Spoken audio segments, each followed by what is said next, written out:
Alam mo ba na may mga demonyo na maaaring kumapit sa katawan mo nang hindi mo namamalayan? Tinatawag silang demonic parasites, mga masasamang espiritu na palihim na sumisipsip sa kaluluwa ng tao. Maraming tao ang nakakaranas ng depresyon, sakit, kamalasan, at paulit-ulit na kasalanan nang hindi alam na may mga espiritual na puwersang nakakaapekto sa kanila. Mahalagang maunawaan ang epekto ng pagkakabit ng demonyo, dahil ito'y nagdudulot ng espiritual na pagkatuyo, mental na pagdurusa, at pisikal na karamdaman.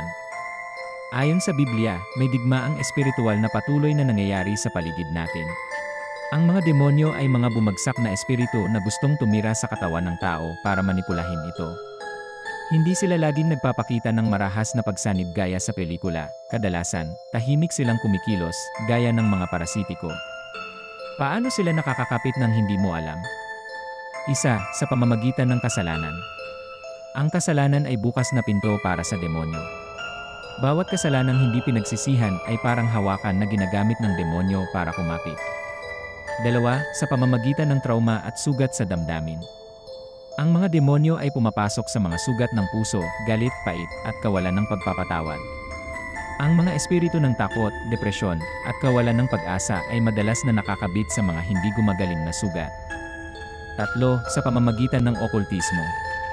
Maraming tao ang walang kamalay-malay na nakikilahok sa mga gawain tulad ng astrology, tarot, yoga, meditation, pagsamba sa ninuno, at energy healing. Lahat ng ito ay maaaring magbukas ng pinto sa demonyo.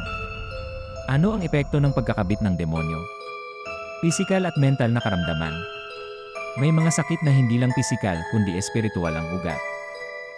Espiritual na pagkatuyo at hadlang sa pagpapala. Ang demonyo ay nagnanakaw ng oportunidad, nagpapabagal ng progreso, at nagdudulot ng paulit-ulit na kabiguan. Pagkontrol sa isip at damdamin. Maaaring maglagay ang demonyo ng masasamang pagnanasa sa puso o mapanlinlang na kaisipan sa isip. Ang layunin ng demonyo ay sirain ang nilikha ng Diyos at ilayo ang tao kay Kristo. Ginagamit nila ang espiritual na pagkabulag, panlilinlang, at emosyonal na manipulasyon para ikadena ang tao sa kasalanan. Paano lalabanan ang pagkakabit ng demonyo? Isa, magsisi at isara ang mga bukas na pinto. I confess at talikuran ang kasalanan, okultismo, at masasamang ugnayan. Dalawa, gamitin ang pangalan ni Jesus. Sa pangalan ni Jesus, ang mga demonyo ay nanginginig at tumatakas. Tatlo, manalangin at mag-ayuno. May mga espiritu na matitibay at kailangan ng panalangin at pag-aayuno para mapalayas. Ihayag at gamitin ang dugo ni Jesus. Konklusyon, ang mga demonyo ay parang espiritual na parasitiko, kumakapit at sumisipsip sa kaluluwa ng tao. Pero sa pamamagitan ni Jesus, may ganap na kalayaan at tagumpay. May nakakapit ba sa'yo? Panahon na para palayain ang sarili.